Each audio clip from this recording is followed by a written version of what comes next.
ಅತ್ಯಂತ ಪವಿತ್ರವಾದಂಥ ಶ್ರೀ ಕ್ಷೇತ್ರ ಧರ್ಮಸ್ಥಳ 800 ವರ್ಷಗಳ ಇತಿಹಾಸ ಇರತಕ್ಕಂಥ 800 ವರ್ಷಗಳಿಂದ ಸಾವಿರಾರು ಭಕ್ತರ ಆಶೋತ್ತರಗಳನ್ನು ಈಡೇರಿಸಿದಂಥ ಇಡೀ ರಾಜ್ಯ ರಾಷ್ಟ್ರದ ಅಂತಾರಾಷ್ಟ್ರದ ಭಕ್ತರ ಇಷ್ಟಾರ್ಥಗಳನ್ನು ನೆರವೇರಿಸಿದಂಥ ಮಂಜುನಾಥ ಸ್ವಾಮಿ ಅಂತಂದರೆ ನಮಗೆಲ್ಲ ಅಪಾರವಾದಂಥ ಪ್ರೀತಿ. ಸತ್ಯಕ್ಕೆ ಮತ್ತೊಂದು ಹೆಸರು ಮಂಜುನಾಥ ಸ್ವಾಮಿ. ಯಾವ ದೇವರ ಮೇಲೆ ಬೇಕಾದರೂ ಜನ ಪ್ರಮಾಣ ಮಾಡ್ತಾರೆ, ಮಂಜುನಾಥ ಸ್ವಾಮಿ ಮೇಲೆ ಸುಳ್ಳು ಹೇಳಿ ಪ್ರಮಾಣ ಮಾಡೋದಿಲ್ಲ. ಇದು ನಮ್ಮ ಪ್ರತೀತಿ. ಇತ್ತೀಚಿನ ವರ್ಷಗಳಲ್ಲಿ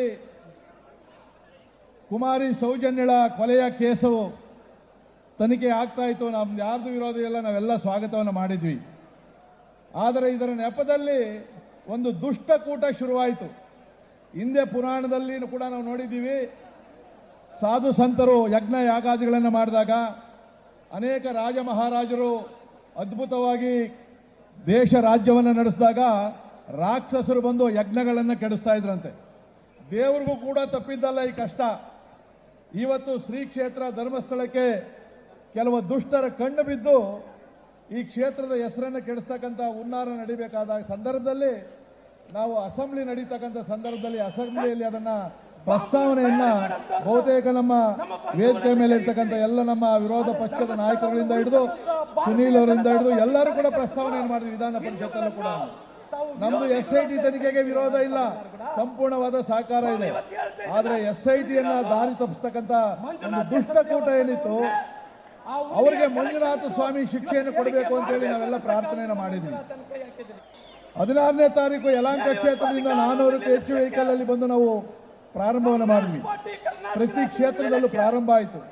ಆಗ ರಾಜ್ಯ ಅಧ್ಯಕ್ಷರಿಗೆ ಒತ್ತಡ ಇತ್ತು. ನಮ್ಮ ರಾಷ್ಟ್ರೀಯ ನಾಯಕರು ಕೂಡ ಸಲಹೆಯನ್ನು ಕೊಟ್ಟರು. ಇಡೀ ರಾಜ್ಯದ ಧರ್ಮ ಸಂರಕ್ಷಕರನ್ನ, ಮಂಜುನಾಥ ಸ್ವಾಮಿಯ ಪ್ರೀತಿ ಆರಾಧಕರನ್ನ ನಾವಿಲ್ಲಿ ಸೇರಿಸಿ ಒಂದು ಸಂಕಲ್ಪವನ್ನ ಮಾಡಬೇಕು. ಯಾವ ದುಷ್ಟರು ಮಂಜುನಾಥ ಸ್ವಾಮಿಯ ಬುಡಕ್ಕೆ ಕೈ ಹಾಕಿ ಬಂದಿದ್ರು, ಆ ಮಂಜುನಾಥ ಸ್ವಾಮಿಯ ಸತ್ಯ ಈಗ ಹೊರಗಡೆ ಬರ್ತಾ ಇರ್ತಕ್ಕಂಥ ತಾವೆಲ್ಲವನ್ನು ಕೂಡ ನೋಡ್ತಾ ಇದ್ದೀರಿ. ಒಂದೊಂದು ಸತ್ಯ ಹೊರಗಡೆ ಬರ್ತಾ ಇದೆ. ಆ ಸ್ವಾಮಿಯ ಪ್ರಭಾವವನ್ನು ಈಗ ತೋರಿಸ್ತಾ ಇದ್ದಾರೆ. ಕೇವಲ 5 ದಿನಗಳ ಹಿಂದೆ ಬರೀ ಫೋನ್ ಮುಖಾಂತರ ಸುದ್ದಿಯನ್ನು ಮುಟ್ಟಿಸಿದ್ದು ಜನಗಳಿಗೆ. ಇವತ್ತು ಕೇವಲ ಇಲ್ಲಿ 20% ಜನ ಇದ್ದಾರೆ. ಇನ್ನು 80% ಜನ ಇನ್ನು ಹೊರಗಡೆ ಇದ್ದಾರೆ, ದೇವರ ದರ್ಶನದಲ್ಲಿದ್ದಾರೆ, ಊಟವನ್ನು ಮಾಡ್ತಾ ಇದ್ದಾರೆ. ಸಾಕಷ್ಟು ಜನಕ್ಕೆ ಇಲ್ಲಿ ಜಾಗನೂ ಸಾಕಾಗ್ತಾ ಇಲ್ಲ. ಇಲ್ಲಿ ಅತ್ಯಂತ ಸುವ್ಯವಸ್ಥಿತವಾಗಿ ಈ ಭಾಗದ ನಮ್ಮ ಕಾರ್ಯಕರ್ತರು ಈ ಕಾರ್ಯಕ್ರಮವನ್ನು ಆಯೋಜನೆ ಮಾಡಿದ್ದಾರೆ. ಬಂಧುಗಳೇ, ಇವತ್ತು ನಮ್ಮ ದೇಶದಲ್ಲಿ ಸಮಸ್ಯೆ ಏನಿರೋದು ಅಂದರೆ ನಾವು ಹಿಂದೂಗಳು ಒಂದಾಗದೇ ಇರೋದೇ ದೊಡ್ಡ ಸಮಸ್ಯೆ. ಇವತ್ತು ನೋಡಿ, ಅಯ್ಯಪ್ಪ ಸ್ವಾಮಿ ಈಶ್ವರನ ಮಗ, ಅವನು ಬುಡಕ್ಕೆ ಕೈ ಇಟ್ಟರು. ಈಶ್ವರನ ಪತ್ನಿ ಚಾಮುಂಡಿಗೂ ಕೈ ಹಾಕಿದ್ರು. ಗಣಪತಿ ಮೆರವಣಿಗೆ ಮಾಡೋಕ್ಕೂ ಪರ್ಮಿಷನ್ನು, DJ ಇಲ್ಲ, ಮೆರವಣಿಗೆ ಇಲ್ಲ. ಅವ್ರ ಅಪ್ಪನಿಗೂ ಪ್ರಾಬ್ಲಮ್ ಮಾಡೋಕ್ಕೆ ಶುರು ಮಾಡವ್ರೆ ಮಂಜುನಾಥ ಸ್ವಾಮಿಗೆ. ಇಡೀ ಮಂಜುನಾಥ ಸ್ವಾಮಿಯ ಕುಟುಂಬಕ್ಕೆ ಇವತ್ತು ಅಪಚಾರವನ್ನು ಬರ್ತಕ್ಕಂಥ ಕೆಲಸವನ್ನು ಏನು ಮಾಡ್ತಾ ಇದೆ. ಆ ದುಷ್ಟರಿಗೆ ಬುದ್ಧಿಯನ್ನು ಕಲಿಸ್ತಕ್ಕಂಥದ್ದು ಯಾವಾಗ ಅಂದರೆ ಈಗ. ಶ್ರೀಕೃಷ್ಣ ಅದೇ ಹೇಳಿದ್ದು, ಧರ್ಮ ಯಾವಾಗ ಅವನತಿ ಹೋಗ್ತದೋ ಸಂಘಟನಾ ರೂಪದಲ್ಲಿ ನಾನು ಬರ್ತೀನಿ ಅಂತೇಳಿ ಆ ಸಂಘಟನಾ ವಿರಾಟ ಸ್ವರೂಪದ ಕಾರ್ಯಕ್ರಮ ಇವತ್ತು ನಡೀತಾ ಇರ್ತಕ್ಕಂಥದ್ದು. ಇದರಲ್ಲಿ ಯಾವುದೋ ನಾವು ಪಕ್ಷವನ್ನು ಬೆರೆಸಿಲ್ಲ, ರಾಜಕೀಯವನ್ನು ಮಾಡ್ತಾ ಇಲ್ಲ. ಇವತ್ತು ಕಾಂಗ್ರೆಸ್ಸಿನ ಒಬ್ಬ ಮಂತ್ರಿ ಇಲ್ಲಿಯವರೆಗೂ ಕೂಡ ಧರ್ಮಸ್ಥಳದ ಜೊತೆ ನಾವು ನಿಂತ್ಕೊಂಡಿದ್ದೀವಿ ಅಂತ ಇಲ್ಲಿ ಬಂದಿಲ್ಲ. ಯಾರನ್ನು ಅಡ್ಡ ಹಾಕಿದೀವೋ ನಾವು, ಅಲ್ಲಿ ಕೂತ್ಕೊಂಡು ಮಾಧ್ಯಮಗಳ ಮುಖಾಂತರ ರಾಜಕೀಯ ಅಂತ ಹೇಳ್ತಾರೆ. ನೀವು ನಿಜವಾದ ಮಂಜುನಾಥ ಸ್ವಾಮಿ ಭಕ್ತರಾಗಿದ್ದರೆ ಇಲ್ಲಿವರೆಗೆ ಬರಬೇಕಾಗಿತ್ತು. ಭಕ್ತರಿಗೆ ನೀವು ಧೈರ್ಯವನ್ನು ಕೊಡಬೇಕಾಗಿತ್ತು. ಮಂಜುನಾಥ ಸ್ವಾಮಿ ಜೊತೆ ನಾವು ಇದ್ದೀವಿ ಅಂತೇಳಿ ಭಾಷಣ ಮಾಡೋದಲ್ಲ. ಕ್ಷೇತ್ರಕ್ಕೆ ಬಂದು ನಿಂತ್ಕೊಂಡಿದ್ರೆ ಇನ್ನೂ ನಿಮ್ಮ ಗೌರವ ಹೆಚ್ಚಾಯಿತು. ಈಗಲೂ ಕೂಡ ನಿಮ್ಮ ಟೀಕೆ ಟಿಪ್ಪಣಿಗಳನ್ನು ನೀವು ನಿಲ್ಲಿಸ್ತಾ ಇಲ್ಲ ಅಂತಕ್ಕಂಥ ಮಾತನ್ನು ಹೇಳಿ ಅಪಾರ ಸಂಖ್ಯೆಯಲ್ಲಿ ಬಂದಿದ್ದೀರಿ. ನಿಮ್ಗೆ ನಿಜಕ್ಕೂ ಕೂಡ ಇಂದು ಎದ್ದರೆ ಅವನನ್ನು ತಡೆಯೋಕ್ಕೆ ಯಾರೂ ಆಗೋದಿಲ್ಲ ಅಂತಕ್ಕಂಥದಕ್ಕೆ ಇದು ಉದಾಹರಣೆ. ಇವತ್ತು ನಾವಿಲ್ಲಿ ಸಂಕಲ್ಪವನ್ನು ಮಾಡಬೇಕು.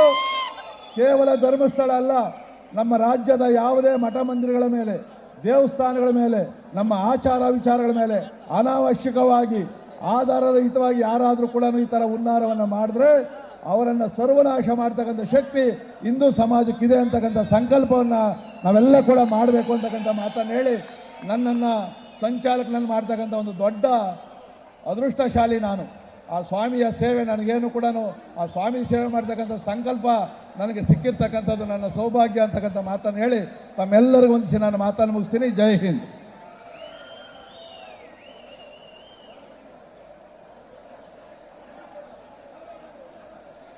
बोलो ಭಾರತ್ ಮಾತಾ ಕಿ ದಯಮಾಡಿ ಯಾರ್ಯಾರಿಗೆ ಆಸನದ ವ್ಯವಸ್ಥೆ ಸಿಗ್ಲಿಲ್ಲ ದಯಮಾಡಿ ಒಂದು ಸ್ವಲ್ಪ ಸಹಕಾರ ಮಾಡಬೇಕು ಅಂತ ಎಲ್ಲರ ಹತ್ರ ವಿನಂತಿಯನ್ನ ಮಾಡ್ತಾ ಈ ವೇದಿಕೆಯ ಮೇಲ್ಗಡೆ ಯಾರು ಪದಾಧಿಕಾರಿ ಅಲ್ಲ ಜಿಲ್ಲೆಯವರು ಯಾರಿದ್ದಾರೆ ಸ್ವಲ್ಪ ಕೆಳಗೆ ಹೋಗ್ಬೇಕು ಅಂತ ವಿನಂತಿಯನ್ನ ಮಾಡ್ತೇನೆ.